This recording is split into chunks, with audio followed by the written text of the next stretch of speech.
Hello, lovelies. My name is Caitlin, and welcome to another episode of True Crime with Caitlin. Today, we're going to be discussing a case which involves a man who faked his own death to try and get away with murder, and it almost worked. This is the murder of Mary Gough.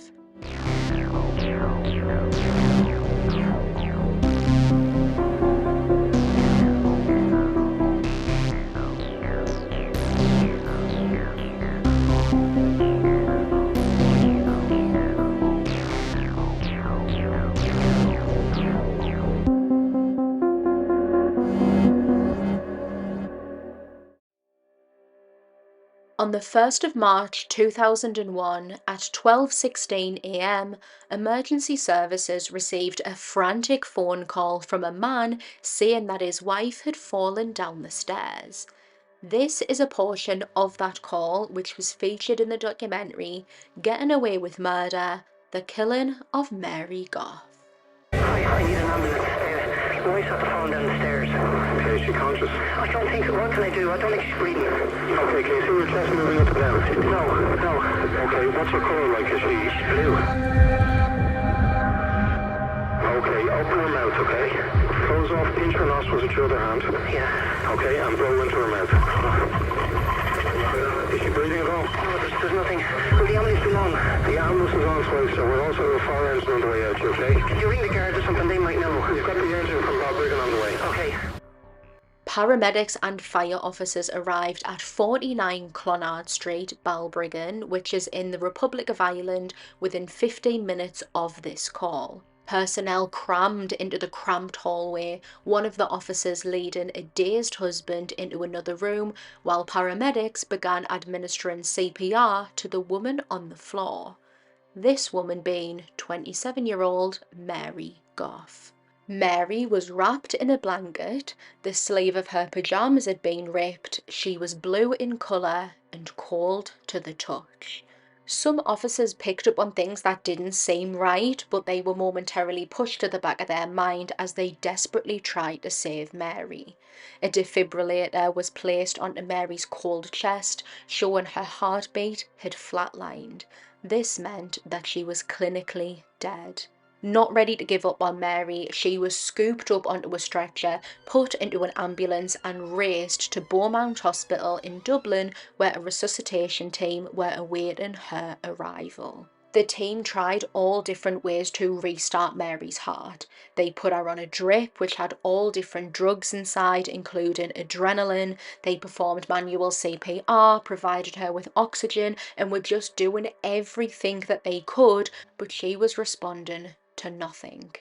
After 25 minutes of trying to revive her, the team had to stop, declaring 27-year-old Mary Gough dead at 1:25 a.m. Her husband, 29-year-old Colin Whelan, was distraught hearing the news that his wife of only 6 months was dead.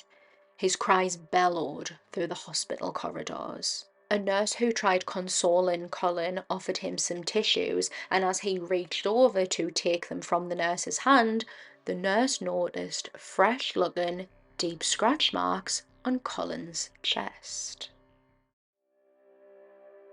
Mary Gough and Colin Whelan probably met while a 19-year-old Mary was working as a barmaid within the Huntsman Inn pub in Gormanstown, which was Colin's local. It was 1993 and Colin had recently attended a concert at Slane Castle where he somehow managed to break his foot. Because of his broken foot, that summer he couldn't do much or go far, so he spent a lot of time in the Huntsman Inn where he got to know Mary. Right off the bat, Mary really liked Colin.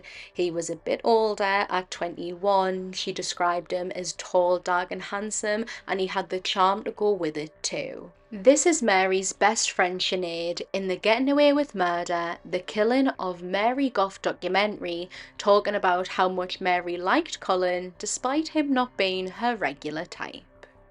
Mary met Colin Whelan in the early 90s over in Gormanstown in the Huntsman pub. I knew by the way she was talking about him that she really liked him.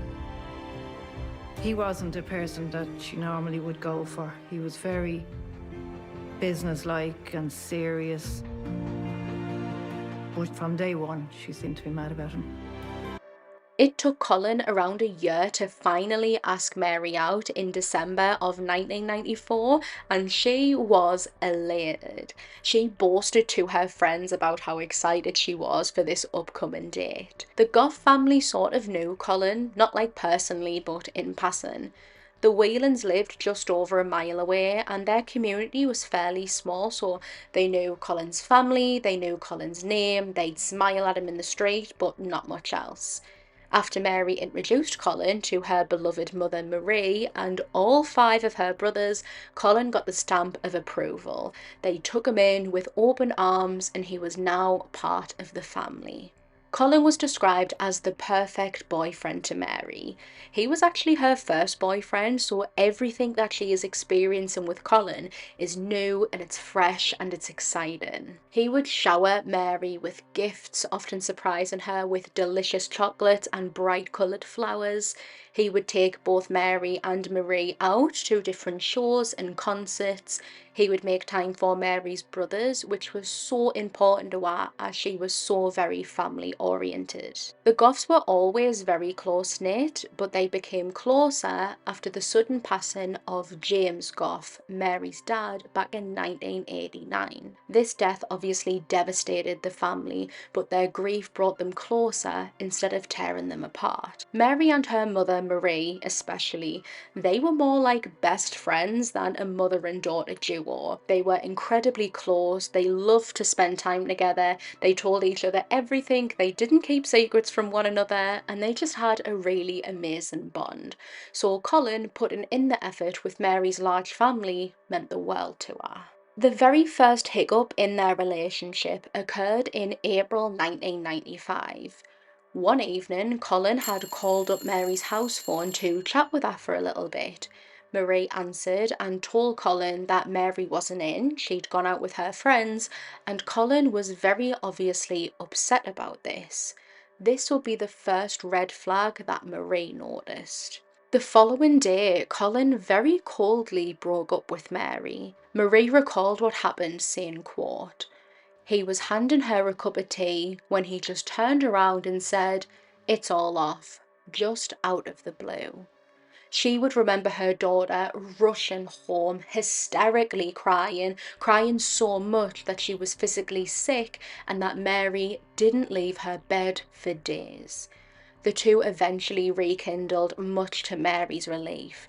They had only been going out for a couple of months at this point in time, but she was infatuated with Colin. She was so in love with him. She had been dreaming of marrying this man and planning her future with him, so the thought of him breaking up with her over seemingly nothing in such a cold way really hurt her feelings, and she was just glad that they were now back together and working things out.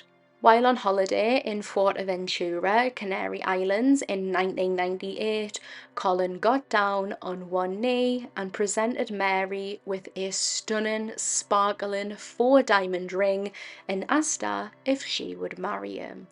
Mary would have married Colin there and then on the spot. She absolutely idolised him, so the answer was a very joyous yes. They married on the 9th of September 2000 in a little church in Starmullen, where Mary was from, not far from Gormanstown, where Colin was from. Mary arrived in a decorated silver Mercedes and wore an exquisite white dress, looking angelic.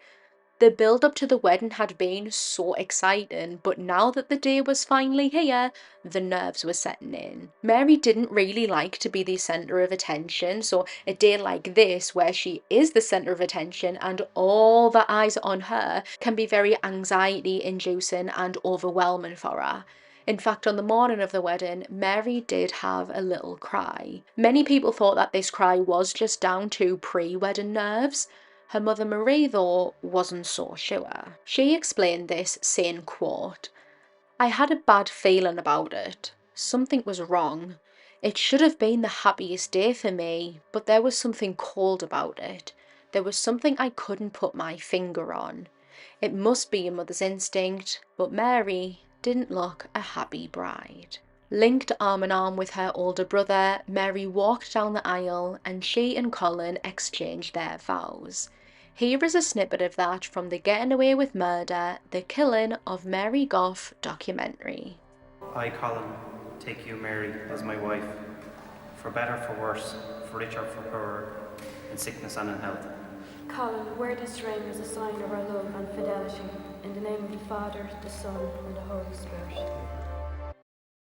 The newlyweds jetted off on an exotic, tropical, luxury honeymoon where they went to Singapore and Thailand. Upon their return, Marie noticed a difference in her daughter. Mary was quieter. She stopped dressing up. Usually, Mary always liked to look her best. She took pride in her appearance, but out of nowhere, she began wearing clothes that Marie described as dowdy and old. She no longer wore perfume or makeup, and she was becoming distant from her mother. Usually Marie would sleep over at Mary and Colin's house on a Friday night, then the women would spend the Saturday together out in Dublin, either doing some shopping, having a coffee date, dinner date, that type of thing, but this abruptly stopped. If Marie managed to convince Mary to go out for something to eat with her or just to go out to do something to spend time together, Colin would always show up too, and there was always an atmosphere that Marie would describe as cold. It became really difficult for Marie to get her daughter alone. Despite all of this being a red flag, Marie tried not to overthink it. She told herself that she was just overthinking, she was overreacting, she was looking or reading into it too much. Mary is a newlywed and she's just taken time adjusting to this new life. That must be it. If something was wrong, Mary would tell her. They just had that type of relationship. Marie was probably assuring herself that she was right, that she was wrong, because despite everything I just said, Mary and Colin did seem happy and in love, and they had what appeared to be a great life together. Colin owned the home they lived in at 49 Clonard Street in Balbriggan. He had bought it off of his grandparents. The couple had completely renovated the house. The house was beautifully decorated. It was always spotless. Mary was very house proud and took pride in her home. They both worked good jobs, so they were very comfortable financially. Colin worked as an IT technician for Irish Permanent Building Society, and Mary was a clinical assistant. The couple would still often go out with friends, socialising, going on double dates, and none of Mary's friends, or anyone really apart from Marie, had any suspicions surrounding Colin. The last week of February 2001, the week before Mary allegedly fell down the stairs, she would ring Marie every single evening just to chit-chat. And Marie loved this. She loved talking to her daughter. She'd make time for these calls, but she just had this gut instinct that Mary was trying to tell her something, that something was on the tip of her tongue and she just couldn't get it out. Marie didn't want to pressure or force Mary into saying anything, as that could have made Mary more reserved or reluctant. It wasn't lost on Marie that her daughter would only call her when she was on her way home from work. She would ring her on a mobile phone, not the house phone, and she would only ring when she was alone, never when Colin was there. On the 1st of March 2001, Marie would be awoken by the sound of her phone buzzing. It was her son telling her that Mary was in the hospital, and Marie knew that something must be terribly wrong. She and her son raced to Beaumont Hospital, and when they arrived, they seen Colin and approached him asking what was going on, and he coldly turned around and said, quote, "She's dead." Marie remembers that moment and the moment that followed, saying, quote, "I'll never forget the cold glare in his eyes. He was not crying. He had no emotion. He put his head down again. He made no effort to embrace me. I put my arms around him, and it was like putting your arms around a stone pillar." She remembered the nurse allowing her to go and see Mary. Marie delicately rubbed her daughter's hands and face and was horrified to notice marks on her neck. Marie described talking to the nurse, saying, quote, I was looking at Mary's neck. One side was all marked and I thought, God, she's broke her neck. I said to that nurse, did she suffer? And she said no, she would have just gone off. Mary's death was considered suspicious. Ordinarily, an otherwise healthy young woman wouldn't die from a fall down the stairs. This, partnered with sketchy Colin and the prominent scratches on his chest, led a nurse within the hospital to notify the Garda. The Garda is Ireland's police force, and they asked Colin if he would give a statement telling them exactly what had happened. He told the Garda that that day was as ordinary as any other. Sometime during the evening, he and Mary had nipped out the house because they were both starting this detox diet, wanting to drop a couple of pounds, so they went to a house to pick something up in relation to that. They then got home and Mary had a shower.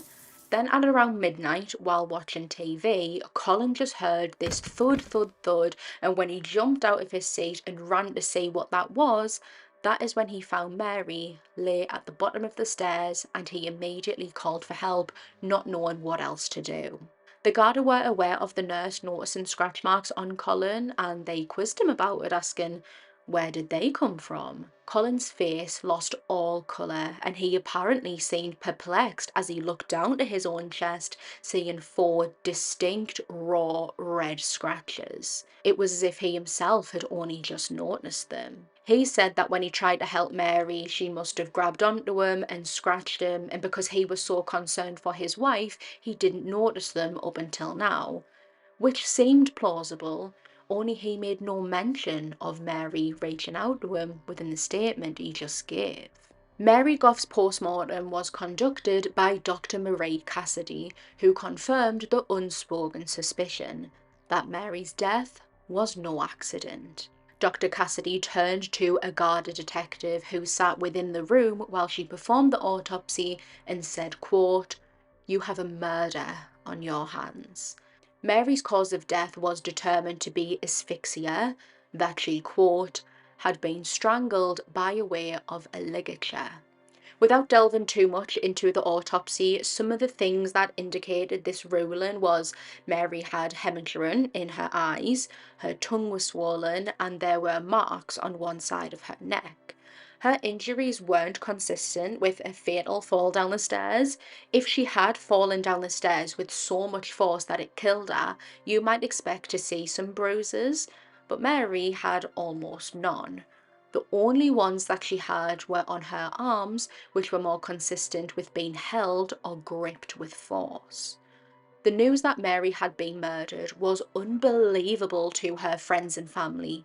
Mary couldn't have been murdered. This type of stuff doesn't happen to them. It only happens on the news far, far away. But they had to accept the reality that their beloved, beautiful, bubbly Mary was gone, and someone had ripped her life away from her. As with almost all murder inquiries, the police, or the Garda in this case, look at who is the closest to the victims first. So husbands, wives, partners, siblings, friends, and in this case it's no different, especially when they were already suspicious of Mary's husband, Colin. A source would later say that from the first 20 minutes of interacting with him, they knew that he wasn't the heartbroken husband that he was trying to portray. As I mentioned a bit earlier, when the first responders arrived at 49 Clonard Street, there were some things that didn't seem right. The way Mary was laid at the bottom of the staircase wasn't how they expected to find her. They said that her body was laid too neatly, so her arms and legs were both straight at her sides. You'd imagine if someone had fallen down the stairs, they'd have an arm here, a leg there, the head cocked to the side, they wouldn't be laid poker straight. During the 999 call, Colin momentarily left the phone while he allegedly performed CPR on his wife, but the way that Mary's head was laid, this was extremely unlikely. Also, when she was found, she had a lot of blood covering her face, and Colin had none on his.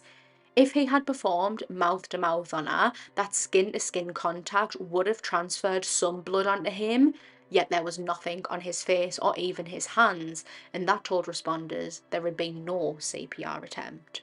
Mary was a lot colder to the touch than they expected, especially because she was for some reason wrapped up in a thick blanket. Colin alleged that she had fell down the stairs just after midnight and he'd called emergency services almost immediately, but Mary was so cold that that couldn't be true. She'd been gone for longer than the 15 minutes it took for them to arrive at the house. I didn't see any mention of rigor mortis, so I'm guessing that she hadn't been dead for longer than 2 hours. If rigor mortis had set in, there'd have been no resuscitation attempts. Colin's demeanour and his attitude also didn't match. He was crying and hysterical and upset, but the first question he asked a paramedic on the scene was if Mary was dead. When this paramedic turned around and said, like, I really can't say, but like, honestly, it's not looking too good, Colin turned around and coldly replied, quote, oh well, I can read between the fucking lines, which shocked the paramedic. It really took them back. Also, as he was leaving the house to go to Beaumont Hospital, he kicked Mary's cat out of the way and then swore at it. So his demeanour, what he's putting on, he's coming across as very upset and a worried husband, but his attitude is showing that he is actually very irritable, maybe even a bit nervous. A forensic team descended on the house and began a full-out, thorough investigation. These don't come in for a cursory search or a quick look around. This team will not leave a single stone unturned inside of that house. This is Chief Superintendent Dominic Hayes describing in part who the team consisted of and what they went on to find in the Getting Away with Murder, The Killing of Mary Gough documentary. We deployed a full forensic and technical team to Mary's home at Clonard Street. That means ballistics, we're bringing fingerprints, a chemist, a photographer, and they minutely go through each and every piece in the house. They found a duvet at the bottom of the stairs. There was a blood-stained towel. They found blood in a number of locations up the stairs, and there was a number of pieces of clothing which were blood-stained. The team went through the home with a fine-tooth comb, and in doing so, they discovered the most important piece of evidence in any murder investigation. They found the murder weapon. Looped around Colin's navy dressing gown was the cord that fastened it. The cord had visibly been stretched, and blood that was extracted from it later proved to be Mary's. The Garda were able to obtain a warrant to seize Colin's electronic devices, including his phone, his computer at his house, and his computer at work, floppy disks, etc. His phone and home computer were both clean, nothing to incriminate Colin whatsoever. However, during the forensic examination of his work computer, they discovered that Colin had wiped things from his search history. Unbeknownst to him, Irish Permanent Building Society, who he worked for, kept an extensive log of all of the work computers, so they were able to track everything down, every search, every Word document, even right down to every click of the mouse, so they had backed up all of Colin's search history, which he had wiped. The Garda were granted access to this by Irish Permanent, and what they found blew the case open. Colin had been Googling phrases such as death by strangulation, asphyxiate, loss of consciousness, block on the windpipe, choking, and at least 22 different versions of those phrases. He had been researching into an American serial killer named Henry Wallace, who murdered 9 women by asphyxiation without leaving behind any markings. So Colin is doing extensive research on choking/strangulation, and Mary had died by strangulation with a ligature.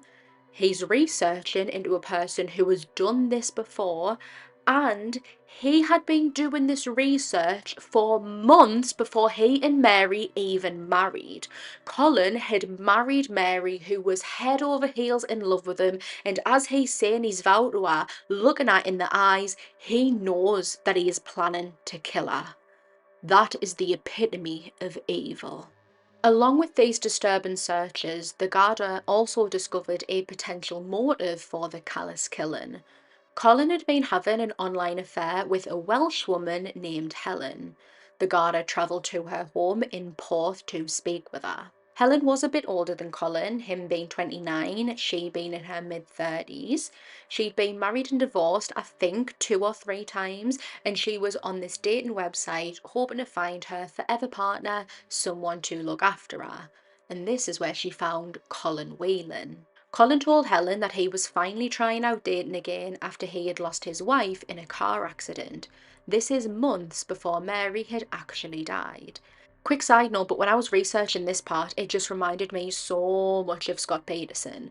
Scott Peterson told his mistress Amber Fry that his wife Lacey Peterson was dead before anyone knew that she was dead. I just couldn't get past that similarity. Colin and Helen had spoke for a while and he was selling her the dream.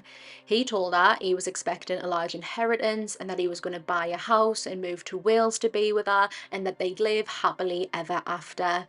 And Helen believed him. She truly fell in love with this man. When the Garda arrived at her home, she allowed them inside, and to get to her living room, they had to walk through her kitchen, and stuck on her fridge with a magnet was a photo of Colin. He had photoshopped his face onto a bodybuilder and then sent it to Helen saying that that was him. They would often send each other cards and letters, and Helen actually kept every single one. She was really sentimental, and that was about 120 cards/letters in total. Helen began relaying everything I just explained to you to the Garda, and when she got to the part about Colin saying that his wife had died in a car accident, the officers corrected Helen, telling her, no, Colin's wife had only just died, she'd been strangled to death, and they believed it was Colin who killed her. Upon hearing this, Helen fainted. The Garda would learn from Helen that the weekend Mary was murdered, she was murdered either late Wednesday night or very early Thursday morning, Colin had planned to visit Helen in Wales. He was planning on leaving the country the very weekend his wife had died. This wasn't something they planned in advance neither, and Mary's death fell on that week coincidentally. Colin had spoke on the phone with Helen on that Wednesday, telling her that he was looking at hotels to go and visit her that weekend. As I was watching the documentary, the detectives featured in it didn't believe that Colin had any sort of affectionate feelings towards Helen like she did for him. They believed he was just stringing her along and selling her the dream. So they didn't believe that Mary's murder came because he wanted to run off and start another life with Helen. If that was what it was, why would he have even married Mary in the first place? Because he had been researching how to murder her before they even got married. I personally think, was he doing this so that he had somewhere out of the country to go should he need it? During the in-depth search of 49 Clonard Street, several letters, files and documents were taken from the house to be combed through. It would be inside here that detectives found what they believed to be the motive. Both Mary and Colin had life insurance out, but only 10 months before Mary's death, Colin doubled their policy without Mary's knowledge, meaning that should one of them die, the other would be given €400,000.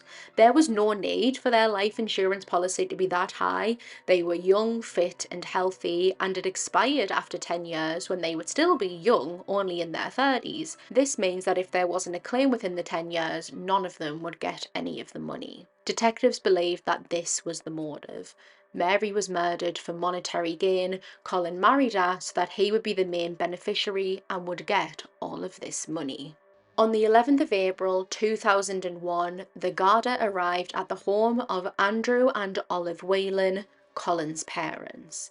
Since Mary's murder, their house was off limits. Of course, it was eventually a crime scene, so Colin wasn't allowed to go back there. So because of this, he had been staying with his parents. 40 days after the murder of his wife, Colin Whelan would be arrested on suspicion of murder. Andrew and Olive were horrified. They couldn't believe it. They thought that the Garda was stitching Colin up and were framing him. Yet Colin had no reaction. He simply said, quote, "Fine." During his interrogations, he reiterated his story. He and Mary were home alone. She had fallen down the stairs after taking a shower and died. Interrogators questioned him, asking why was Mary wrapped up in a blanket. Colin said that the 999 operator told him to do so, but the call was recorded and that was easily discovered to be a barefaced lie. It was suspected and highly believed by almost everyone who had been on the scene and at the hospital that Mary was dead for longer than Colin had let on. As I said earlier, the first responders noted how cold Mary was, that her heartbeat had flatlined, and now the theory is that Colin had wrapped Mary up inside of this blanket to try and keep her body warm even after she died, to make it appear that she hadn't been as dead as long as she actually had. Hope that made sense. I feel like I tongue twisted that a bit. Apart from these questions that he answered, Colin mostly replied, quote, "I've no comment," to the interrogators. The only time he displayed any sort of emotion was when he was presented with the evidence of his online affair with Helen. It was said that he became teary-eyed, but a tear never fell. I think maybe at this point he knows they've seen his searches. If they've found Helen, what else have they found? And essentially that the jig is up. He wasn't able to fool the Garda like he had hoped. If you're interested in reading more about the interrogations, I would highly recommend reading the book Till Death Do Us Part by author Siobhan Gaffney. She goes really in depth with it. Colin Whelan would be charged with the murder of Mary Gough. His bail was set at €3,000, which was paid half by himself and half by his brother. This means he was allowed to stay out of prison to await his trial, which was set for 2 years' time. The conditions of his bail included that he must sign in at a Garda station every day and give over his passport and driving licence on an evening. He was allowed to go back to 49 Clonard Street, however he decided to rent it out instead. Irish Permanent Building Society didn't want him back, so the rent became Colin's wage. For the next year, he abided by his conditions and would spend most of his time just driving around in Mary's car, seemingly with not a care in the world. Despite being innocent until proven guilty, the public had already made their mind up about Colin, and with this, almost all of his friends and acquaintances wanted absolutely nothing to do with him. He only really had his family and very close friends who didn't believe any of it. They really, truly, genuinely believed Colin's story, that Mary had fallen down the stairs and this was all an accident and just a big mistake, and that the Garda was setting him up. That's how well he had manipulated those around him. On the 12th of March 2003, 741 days after Mary's murder, the Garda received a phone call from Andrew and Olive Whelan reporting their son Colin missing. That morning, Colin had mentioned driving up to Hotline Cliffs in the north of Dublin, but he hadn't returned, and his parents had begun to worry as Colin had recently been showing signs of depression. The Garda descended to the cliff tops where they found Mary's car, which Colin had been driving, neatly parked up in a spot. Inside of the car, they found an empty bottle of gin and the keys on the front seat. The windows of the car were rolled down just enough for someone to be able to squeeze their arm in and potentially steal the car. Colin's phone was also found, and when it was looked at, it showed that his final call was made to the Samaritans charity. The phone call only lasted a couple of seconds, so he had made the call just so that it appeared on his call log. He didn't actually get through to anyone. Hotline Cliffs were apparently a suicide hotspot, and Colin's recent signs of depression, along with him now being missing, gave some people the impression that he had taken his own life. Not the Garda or Mary's family, though.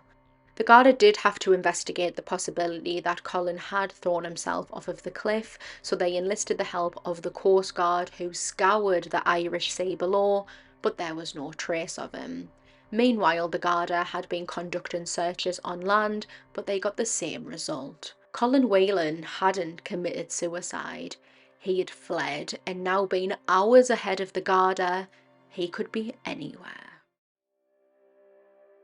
In the weeks before his disappearance and upcoming murder trial, Colin knew he was going to prison. He knew he was guilty, so he began to hatch a plan to evade justice. He managed to successfully obtain a passport with the name Martin Sweeney and then his picture on it. Martin Sweeney was a caretaker who actually lived relatively close to the Whelans, and he was similar in age and appearance to Colin. Colin had took a wild guess and held his breath while applying for a passport in Martin's name, and somehow he got lucky. It worked. Martin didn't already have a passport, and Colin was issued with one. By the time the Garda realised that Colin was missing, he was boarding a flight from Belfast to Spain, where he would make his way to Majorca. In Majorca, Colin, who was now going by Martin or Cian, began living his best life. He found work at a brand new, exclusive, fancy nightclub named Karma, where the manager would say that he was his best worker. He would be known as Jack the Lad. He made tons of friends, becoming a socialite. He loved his new job where he was making good money. He began drinking excessively and abusing drugs. He enjoyed this new lifestyle. The life he lived as Colin Whelan with Mary soon became a distant memory. With each day that passed, the anxiety that Colin felt about getting caught eased, and he began to relax. While visiting an Irish bar one day, Colin met 25-year-old Englishwoman Katie Wilcox, and the two hit it off. They would spend time together watching the beautiful sunsets, taking romantic walks on the beach, and seeing what Majorca had to offer. Their relationship became more serious, and eventually they moved in together in a quaint apartment in nearby Magaluf. The part of Majorca where Colin worked wasn't often a place that Irish tourists would visit, and this was partly the reason that he decided to go and work there. There was a less chance that he would be recognised. In 2004, an Irish couple turned up to the bar where Colin was working, and of course they recognised the familiar accent, but not his face, which had been broadcasted all over the Irish news many of times. He told this couple that his name was Cian and he was from Galway, and they all got chatting and became friendly with each other.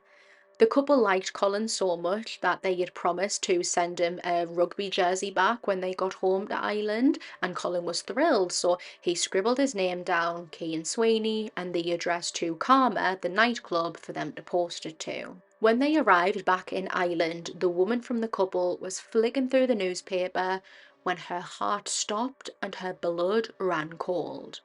There was a picture of the friendly barman she'd promised to send a jersey to, plastered inside of the newspaper. Only it didn't list his name as Cian Sweeney, it listed it as Colin Whelan, who was on the run and wanted for murder. She contacted the Garda immediately, and she wasn't the first to have done so.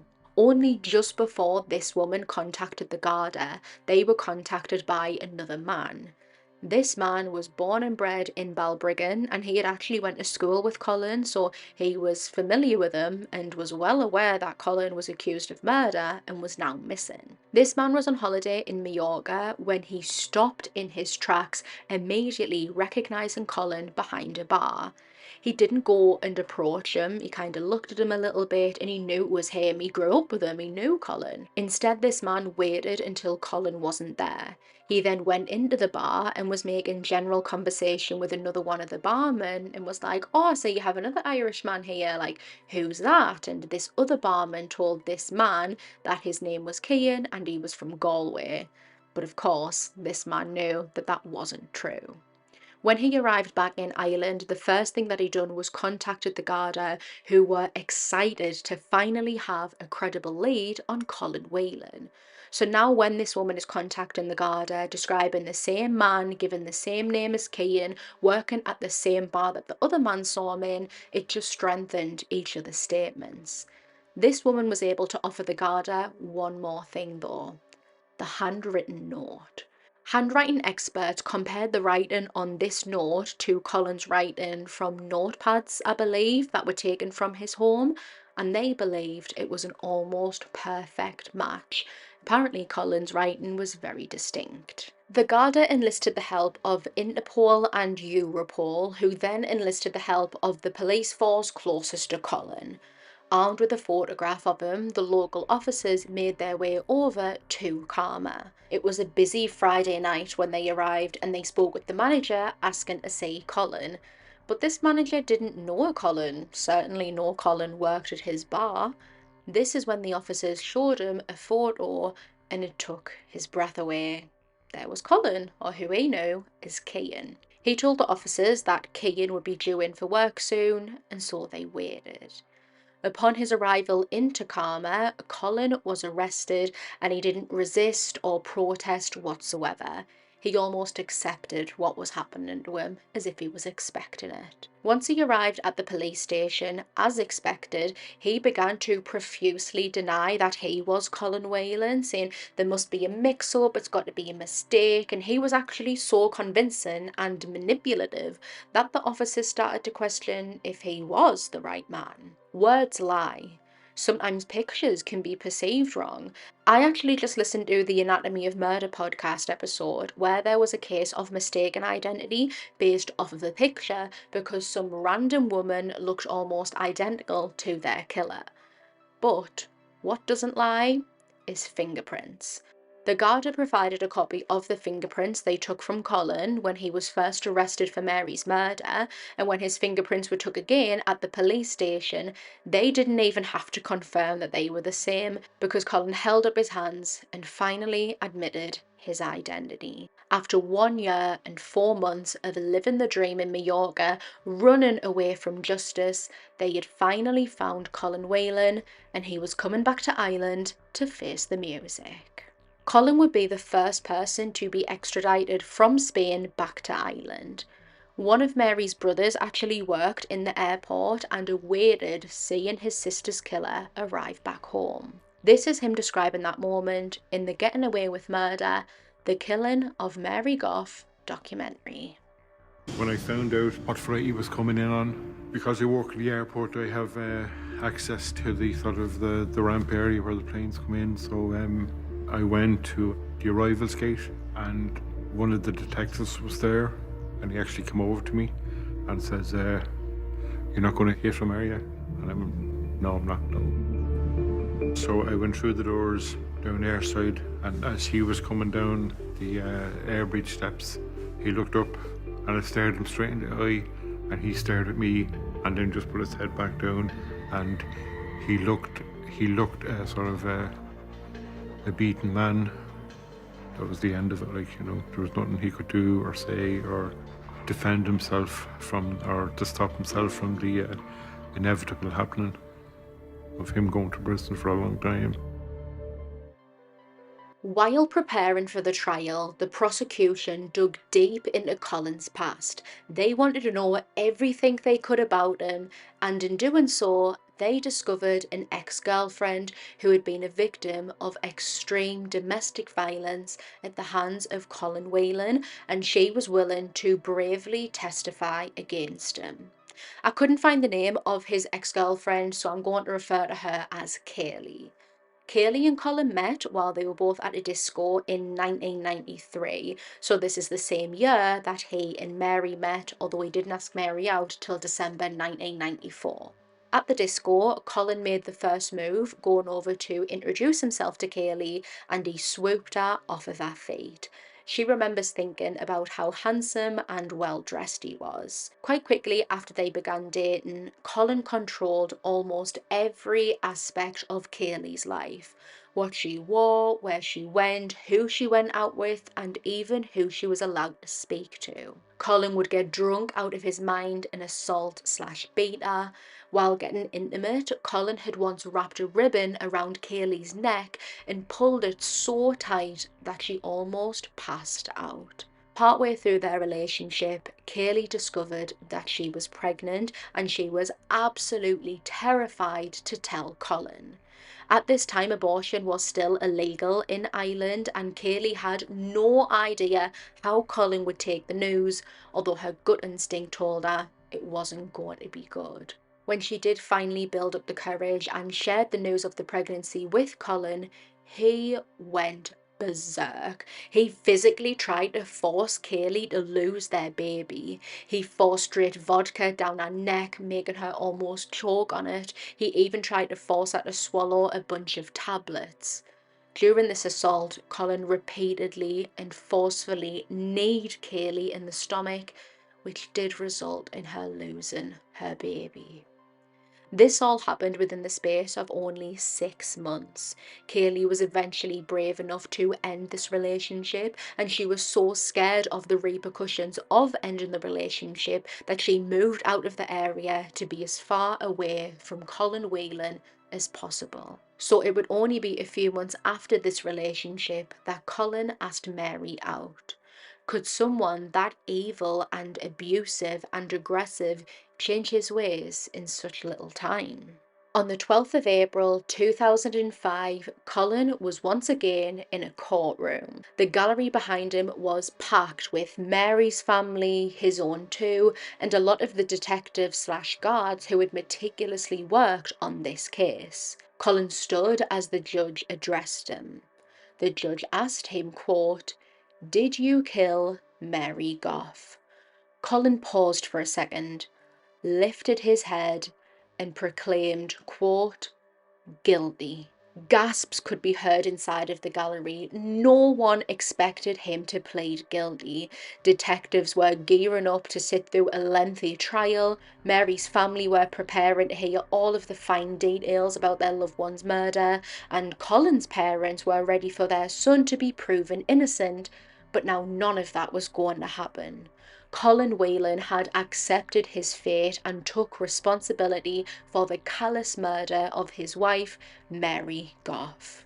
At his sentencing, Colin's defence team read out a statement on his behalf, which read in part, quote, "There are no words to explain my act.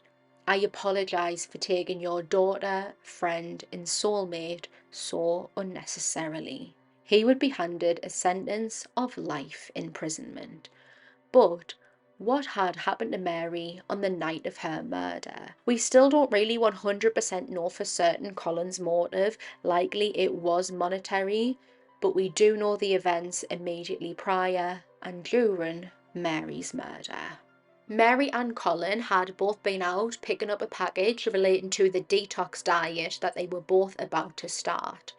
Once home, Mary jumped in the shower, washed her hair, and then when she got out, she threw on some cozy white teddy bear patterned pajamas. Mary walked into her and Colin's bedroom, ready to wind down for the night and go to sleep, when out of nowhere, Colin pounced on her, fixing his hands around her throat and began to strangle her. Completely off guard, Mary struggled with Colin, and in doing so, his grip around her throat became tighter and tighter. Mary tried her best to defend herself against Colin, but he was taller than her, stronger than her, and had attacked her out of absolutely nowhere. Mary was a tough young woman who would always hold her own and stick up for herself, and this time was no different. Using her sharp nails, Mary dragged them down Colin's chest as hard as she possibly could, and momentarily, Colin's grip loosened. Terrified, confused, and knowing that she is in danger, Mary sped past Colin and tried to make a run for it out of their bedroom. He reached out and grabbed her arm, ripping the long sleeve of her pajama top in the process. When that allowed Mary to slip away for a few more steps, Colin pursued her, grabbing a fistful of Mary's long, chocolatey brown hair and dragged her back onto the bed. Mary screamed and cried and pleaded for her husband, the man that she loved so dearly, to please, please not hurt her, to let her go. But the man she fell in love with was gone. He had never really existed. Colin was no longer hiding behind his mask. Using a yellow towel, Colin wrapped this around Mary's throat, followed by the navy cord of his dressing gown, and began to pull at it, tighter and tighter, slowly strangling the life out of his wife. As Mary struggled and cried, Colin callously continued, having no regard for what he was doing. Using the towel underneath the ligature was something that Colin had picked up during his research into Henry Wallace. With her final bits of energy, Mary tried once again to fight Colin off her by scratching him. At the sudden pain of the scratch, Colin did let go of the dressing gown cord momentarily, but just as fast he retightened it, and he done so with so much force that Mary bit down on her tongue, which began to bleed and swell. Colin stood over his wife, watching her eyes widen in fear and then flutter shut as life began to slip away from her and her skin began to go blue in colour. After Mary lost consciousness, Colin removed the dressing gown cord from around her neck. Using Mary's limp arms, Colin dragged his wife out of the bedroom, along the corridor and down the stairs. Mary, who was so desperately clinging onto life, made one final attempt to save herself.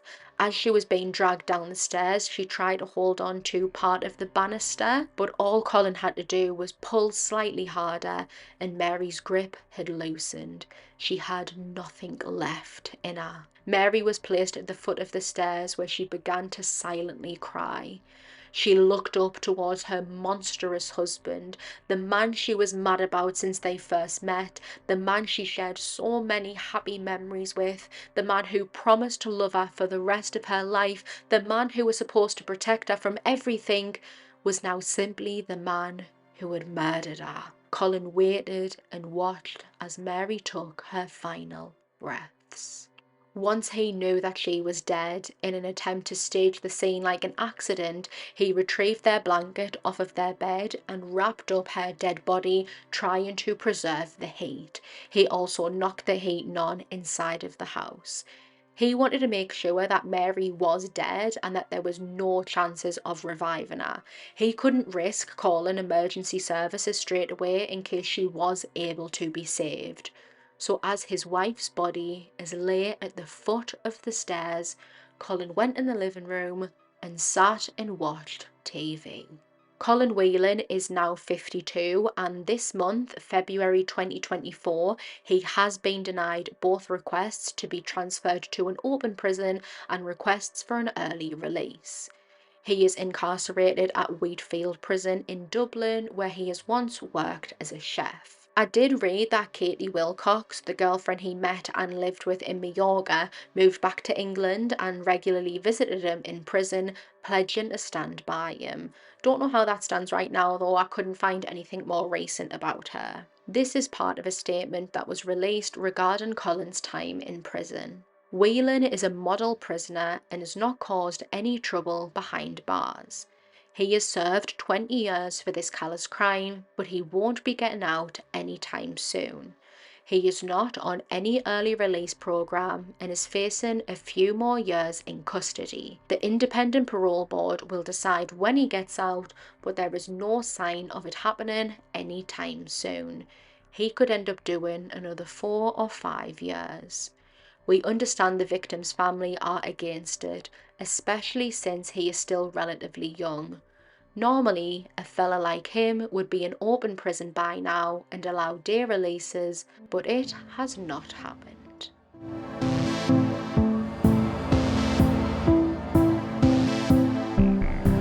Thank you so much for tuning into this week's episode. If you enjoyed it, please make sure to leave me a nice review and to follow the podcast wherever you're listening. I would appreciate that so much. You can follow the podcast over on Instagram at TrueCrimeCaitlyn Pod, where I'll be posting images relating to all of the cases and for any updates. Make sure to tune in again next week for a brand new episode. If you or anyone that you know is a victim of domestic violence, I have left some resources in the description box below.